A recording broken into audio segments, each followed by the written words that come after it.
Hey guys, sorry I haven't posted for the last 2 weeks. I've been cranking out content for you guys, so you guys can have some fun stuff to watch in the next weeks to come. So this is the last boring week, fortunately, of videos. I think they're pretty cool, but some of you may think they're boring. The next week we're gonna have some fun stuff coming. Gonna be cranking out some pretty cool content. We may be getting some new creatures for the tank since we're cycling. Never know. You have to tune in to see.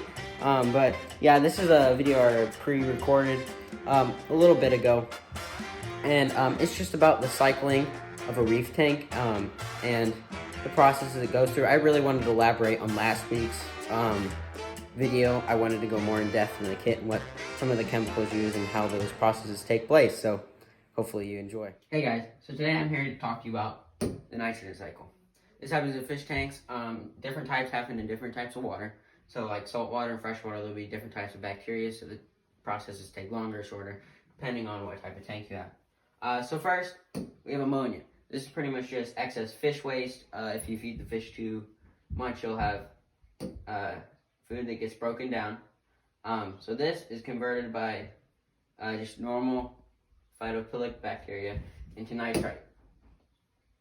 So nitrite is deadly. Both of these are deadly in small amounts to your fish.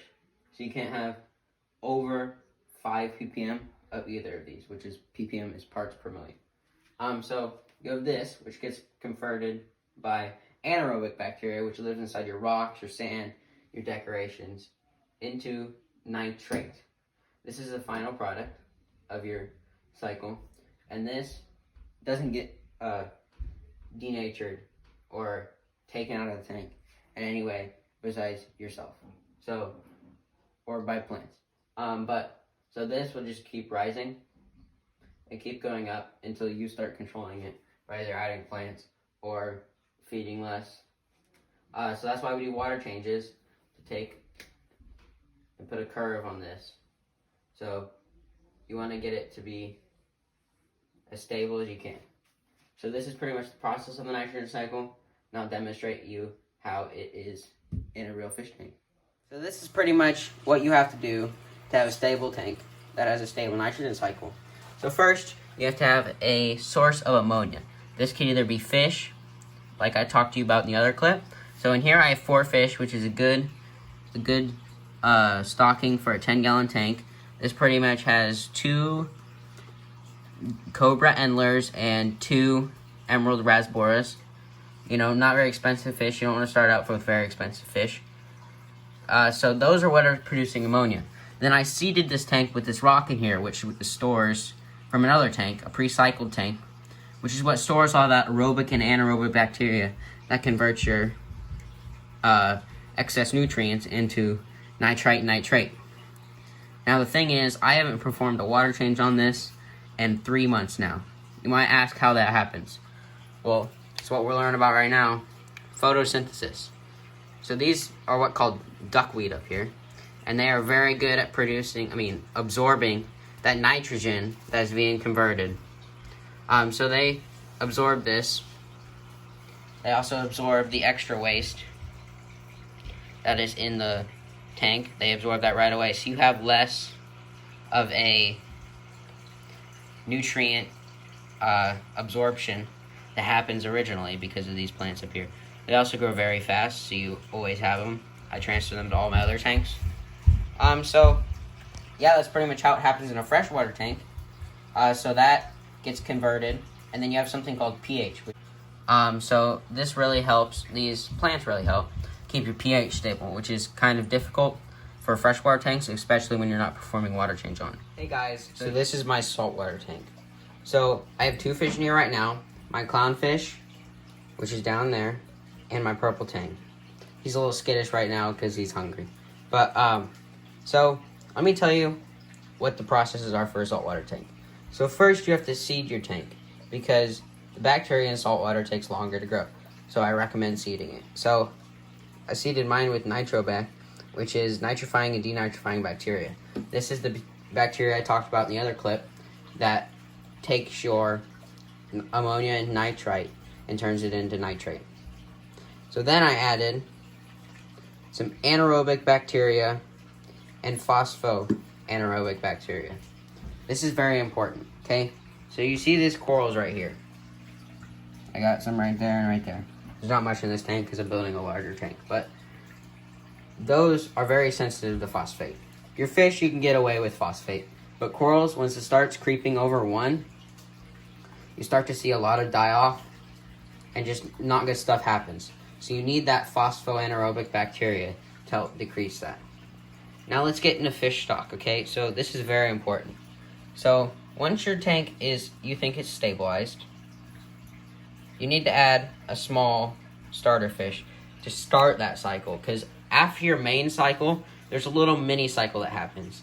And if you end up adding too many fish at once, it will make that mini cycle larger and larger. And that switch in nutrients and just the spike in nutrients itself can severely damage your livestock. So after I added him, I waited 6 months for this tank to stabilize. Yes, 6 months, I know. But then I added this purple thing right here, and he's just gorgeous if you can see him in person. But yeah, again, he's a little skittish right now because he's hungry. It's just how they act. But so he was $150, and I don't usually spend that much on fish. I know, if you know me, so don't usually spend that much. But he was a really nice fish, and I want him for my bigger tank. So the point about him is he's a high bio load fish, and this means he produces more nutrients in the tank than this little guy right here. So him himself has increased the nitrate in this tank from 0 to 5. So now I used to be able not to get away with water changes on this for this one fish because my bacteria colonies were so established. Now it is weekly water changes, which is better for your tank in general. But since we were getting away with other ones, I was dosing that extra nutrients that the tank needed. So yeah, that's pretty much the nitrogen cycle in a saltwater tank. It's pretty close to the freshwater tank. You just have phosphates that you have to watch too. So yeah, now I'll show you the results of each. So I just want to show you this right here real fast. This is for my saltwater tank. It's very important you keep track of your nutrients, because if you don't, you could not be seeing swings that you need to be seeing and not needing to be taking the actions that you are. So as you can see up here, the second day I had it set up with that bacteria in, the ammonia increased to 1. The NO2 increased to 0.1. And the NO3 could increase to 10. This means the cycle is almost complete. Then, a few days later, the cycle was complete because we tested this for 0 and this for 0. That's how you know the cycle is complete. And then as you can see then, the key to keeping a saltwater tank is stability. So as you can see right here, this is what you want. These are the numbers you want. For nitrate, you don't want any higher than 10. I wouldn't recommend keeping a high nutrient system. It's very difficult. As you can see over here, it's very important you keep track of what you do. Because if you do something and something goes wrong, you won't know how to fix it. And you won't remember what you did. So yeah, that's pretty much all for the saltwater tank. So I also just want to elaborate on Nopox, this chemical that came in the kit as well. It's a very useful element in the reef. Obviously, as you can see, is a nitrate and phosphate reducer. So this can come in handy. You obviously want to watch when you're dosing. So the kit says you should dose 2 to 3 milliliters a day, if I remember correctly.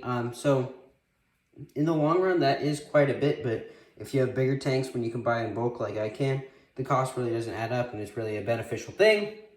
Obviously, you need to watch your things so you don't get low nutrient algae such as diatoms and cyano, which can be very, detrimental to your reef. But other than that, I really recommend this product and I think it's a really good tool in the hobby. Thank you all for watching to the end of the video.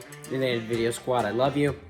I'll see you guys Monday, 12 p.m. sharp. I'll be there. You'll see. But we're gonna have some fun stuff coming. I might get some new creatures. You never know. Never know. I'll see you then. Thank you.